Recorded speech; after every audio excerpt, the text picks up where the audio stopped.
So this is day 3 of our annual high school welding invitational. Throughout the week, I'll have 19 high schools, nearly 400 high school students who are all welders at the high school level, coming and competing in all 4 positions: flat, horizontal, vertical, and overhead, and stick welding. This is our biggest event that we do for recruitment a year. We bring 400 students here through the training center. We have a capacity where we can have 40 welding at a time. During the rest of the time, they'll have the opportunity to walk on a first story I-beam.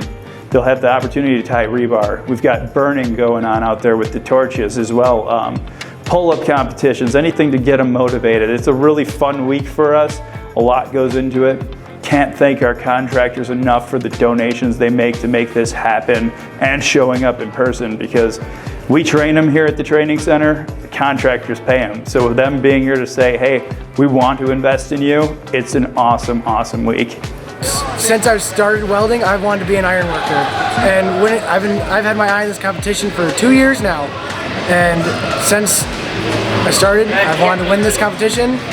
Today I came and I won. These kids are motivated, want to learn. They chose to go into a welding program, so we want to encourage them to continue on with that. I mean, not many people decide to do something working with their hands, but if they want to do that, we want to encourage you, because there's opportunity and money to be made in this industry.